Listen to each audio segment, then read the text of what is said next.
నమస్తే, welcome to HM24. నేను హరిత. ఈ రోజు మనతో కైకలూరు నియోజకవర్గం బీజేపీ ఎమ్మెల్యే అభ్యర్థి అయిన మాజీ మంత్రివర్యులు కామినేని శ్రీనివాసరావు గారు మనతో ఉన్నారు. ప్రస్తుత రాజకీయాల గురించి వారిని అడిగి తెలుసుకుందాం. నమస్తే సార్. నమస్కారం. ఎలా ఉన్నారండి? బాగున్నానమ్మా. చాలా ఎండల్లో కూడా ప్రచారం చాలా జోరుగా సాగిస్తున్నారు. ఎలా ఉంది? ప్రజల స్పందన ఎలా ఉంది? అద్భుతం. ఇంత స్పందన నేను ఏ ఎలక్షన్ లోనూ చూడలేదు. ఓకే. మనం ఊహించిన దానికన్నా మామూలుగా 4-5 రెట్లు ఎక్కువ. మనం మామూలుగా వెళ్తే ఒక 15-20 మంది ఉంటారు, 100 మంది ఉంటారు. అలా స్పందన ఉండటమే కాదు, ఇళ్లల్లో ఉన్న ఆడాళ్ళు మామూలుగా వాళ్ళకి ఇంట్రెస్ట్ లేకపోతే బయటికి రారు, నమస్కారం పెట్టరు. ఇళ్లలో ఉన్న లేడీస్, మగాళ్ళు పొద్దుటిపూట, సాయంత్రం మగాళ్ళు అందరూ ఉంటారు, పొద్దుటిపూట ఆడాళ్ళు మాత్రం ఉంటారు. అందరూ బయటకు వచ్చి నమస్కారం పెట్టి చక్కగా దీవెనలు జీవిస్తున్నారు. అంత స్పందన ఉంది. సార్, ఒక చిన్న డౌట్. ప్రత్యక్ష రాజకీయాల్లో రాను అన్న మీరు మళ్ళీ రాజకీయాలకు రావాల్సిన అవసరం ఎందుకు పడింది అంటారు? నేను ప్రత్యక్ష రాజకీయాల్లో ఉంటాను, ఎలక్షన్ లో కంటెస్ట్ చేయనని చెప్పిన మాట నిజం. ఇవాళ జీవితంలో ఎవరి జీవితంలోనూ అలా జరగదు, రాబోయే రోజుల్లో కూడా జరగకపోవచ్చు. నేను రాజకీయాల నుంచి చాలు వయసు రీత్యా 71 ఏళ్ళు చాలని రిటైర్ అయిపోదాం. నాకు ఉన్నారు అందరూ, నాకు ఇక్కడ కుటుంబం లేకపోయినా నాకు చాలా మంది స్నేహితులు, వాళ్ళకి అవసరాలు ఏదో ఉద్యోగం వైద్యం అలాంటివి ఏమన్నా సహకారం చేయొచ్చు అని అనుకున్నాను. కానీ కైకలూరులో ఉన్న ప్రత్యేక పరిస్థితుల్లో ఇక్కడ ఉన్న వాళ్ళందరూ నాకు ఈ స్థాయి కల్పించింది కైకలూరు నియోజకవర్గ ప్రజలు. వాళ్ళందరూ పార్టీలకు అతీతంగా, అది తెలుగుదేశం, జనసేన, బీజేపీ, అందరూ మీరే రావాలి. ఇవాళ జరుగుతున్న ఈ అరాజక పాలనని, ఈ భయంకరం భయపెట్టి చేస్తున్నారు. ఇక్కడ స్థానిక ఎమ్మెల్యే గారు, వాళ్ళ అబ్బాయి దూల నాగేశ్వర, వాళ్ళ అబ్బాయి వినయ్ గారు, అలాగే జగన్మోహన్ రెడ్డి గారి ప్రభుత్వంలో ఒక భయానకమైన వాతావరణం క్రియేట్ అయింది. ఆ భయం నుంచి అందరూ రావాలి అని, లైఫ్ లో ఇలాంటి సిచ్యువేషన్ నేను నుంచుంటాను, మీరు వేయాలని అడగాలి, కానీ మీరు రావాలి, మిమ్మల్ని మేము గెలిపించుకుంటాం అనే సిచ్యువేషన్ ఫస్ట్ టైం చూస్తున్నాను. అది ఫీల్డ్ లోకి వెళ్తే కనపడుతుంది కూడా ఆ సిచ్యువేషన్. మీరు 2014లో మంత్రివర్యులుగా, వైద్య ఆరోగ్య శాఖ మంత్రివర్యులుగా కూడా పనిచేశారు కదండి. ఎలాంటి డెవలప్మెంట్స్ అనేవి మీరు ఇక్కడ చేశారు? ఈ నియోజకవర్గంలో నేను ముఖ్యంగా చేపల చెరువుల మీద ఎక్కువ, చేపలు రొయ్యల చెరువులు, కావాల్సింది నీళ్లు, 2 కరెంటు. అంటే మిగిలిన రైతులు వాళ్ళే చేసుకుంటారు, దానికి ప్రభుత్వం ఏం చేయగల. నీళ్ళకి షార్టేజ్ ఉన్న చోట షార్టేజ్ లేకుండా అవసరమైతే ఒక 20,000 ఎకరాలకి ఎత్తిపోతల పథకం పెట్టి నీళ్ళకి చేశాను. కరెంటు 175 నియోజకవర్గాల్లో ఆ 5 ఏళ్లలో ఎక్కడా జరిగినంత డెవలప్మెంట్ జరిగిందని నేను ఓపెన్ ఫామ్ లో ఛాలెంజ్ చేస్తాను. చేసి డెఫినెట్ గా నేను ఆ డెవలప్మెంట్ చెరువుల్లో జరిగింది. కరెంటు కూడా 2 133 సబ్స్టేషన్ పెట్టి, 4 మామూలు సబ్స్టేషన్ పెట్టి 16, అంతకుముందు ఈ నియోజకవర్గంలో 500 ట్రాన్స్ఫార్మర్లు అయితే కొత్తగా 1600 ట్రాన్స్ఫార్మర్ ఉచితంగా ఇచ్చాం. ఇప్పుడు ట్రాన్స్ఫార్మర్ పెట్టుకోండి 7 లక్షలు అవుతుంది. అందుకని మెయిన్ అది. అలాగే వేరు సమస్యలు ఎప్పటి నుంచి అవని, కొల్లేటికోట బ్రిడ్జి 120 కేంద్రంతో ఉంటే కానీ సంబంధం, అది చేసుకున్నాం. ఎత్తిపోతల పథకం పెట్టాం. కైకలూరులో ఎక్కడ ఈ స్థాయి మేజర్ పంచాయతీలో అలాంటి హాస్పిటల్ ఎక్కడా లేదు, అట్లాంటి హాస్పిటల్ కట్టించుకున్నాం. ఈ హాస్పిటల్ అనేది నేను వచ్చిన తర్వాత కట్టించానని చెప్పి ఇక్కడ ఉన్న స్థానిక ఎమ్మెల్యే నాగేశ్వరరావు గారు చెప్తున్నారు. ఎంతవరకు వాస్తవం అంటారు? ఇంకా అది ప్రజలు నిర్ణయిస్తారు. మిగిలిన వాటిని, నేను చేసిన వాటిని కూడా 100% ఎత్తిపోతల పథకం నేను చేసి ట్రయల్ కూడా రన్ చేసిన తర్వాత అఫీషియల్ ఓపెనింగ్ అవ్వలేదు, ఆయన చేసుకున్నారు. నేను ఒప్పుకుంటే ఆయనే ఓపెన్ చేశారు. చేసింది 100% నేను. కొల్లేటికోట బ్రిడ్జికి పర్మిషన్ అన్ని తెప్పించి, మెయిన్ ప్రాబ్లము పిల్లర్స్, భూములు వేసే పిల్లర్స్, అందులో 2 వంతులు వేసాం, 1 వంతు అవ్వాల. ఆ 1 వంతు వేసి పైన ఎప్పుడైనా వర్షాకాలం, శీతాకాలం, ఏ కాలంలో చేసుకోవచ్చు. దానికి 5 ఏళ్ళు పట్టింది. హాస్పిటల్ ఆయనకి 1% కూడా లేదు. ఓపెనింగ్ కూడా మేము ఉండగానే చేసాం. ఇవాళ అక్కడ సరిగ్గా ప్రాపర్ గా డాక్టర్లు ఎవరు లేకుండా, ఒక హాస్పిటల్ బాగా కడితే కాదు, అక్కడ మంచి డాక్టర్లు ఉంటే వేస్తే కాదు. అవి 2 కాకుండా 3 వచ్చిన పేదవాడికి మంచి వైద్యం జరగాలి, అది జరగట్లేదు. మీరు చేసిన కార్యక్రమాలన్నీ ఇప్పుడున్న ఎమ్మెల్యే ఖాతాలో వేసుకున్నారు అని మీరు చెప్తున్నారు.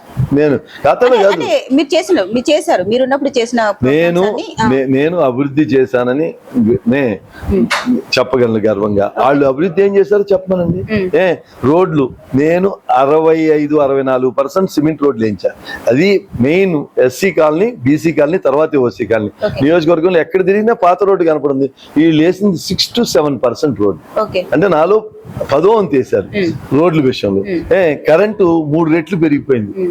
ఇవాళ కరెంటు చేపల చెరువులో బిల్లు కట్టలేక ఎవరో వెరీ ఫ్యూ పర్సన్స్ కి ఆ రేటుకి వెళ్తాను తప్ప మిగిలిన వాళ్ళందరికీ 5 రూపాయలు కరెంటు.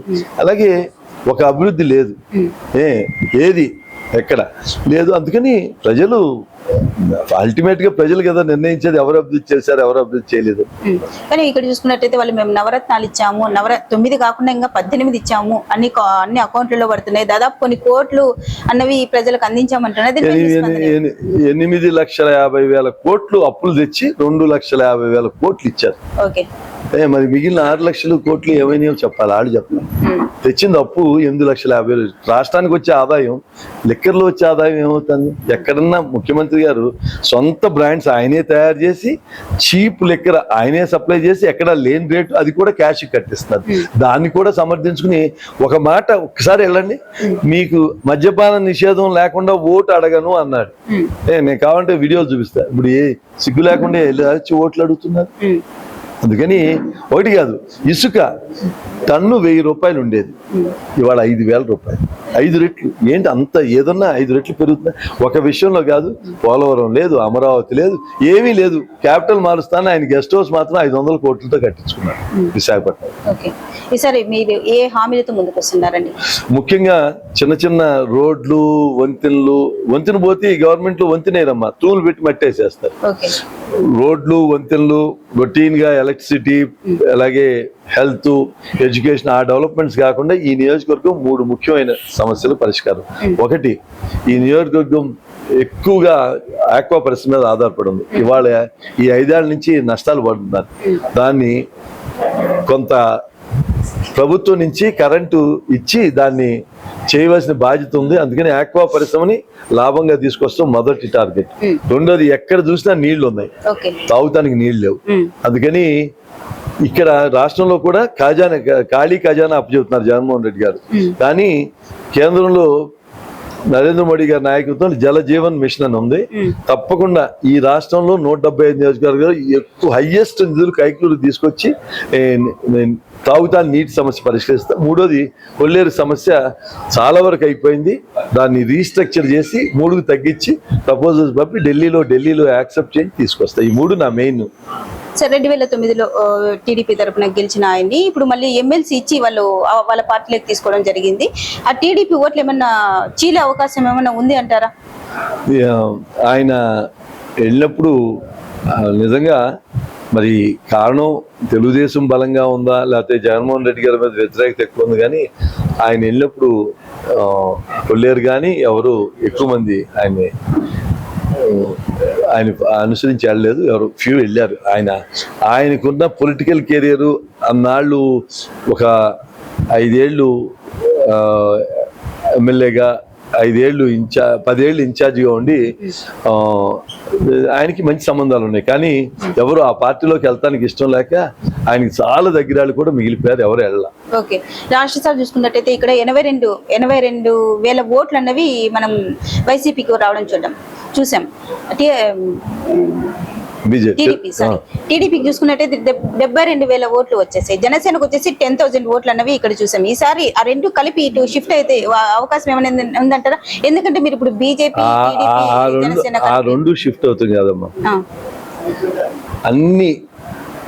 అన్ని గ్రామాల్లో వాళ్ళకి ఏ మెజార్టీ వచ్చిందో ఇప్పుడు అన్ని గ్రామాల్లో వాళ్ళ మెజార్టీ తగ్గుతుంది, ఈ మా ఎన్డీఏకి మెజార్టీ పెరుగుతుంది.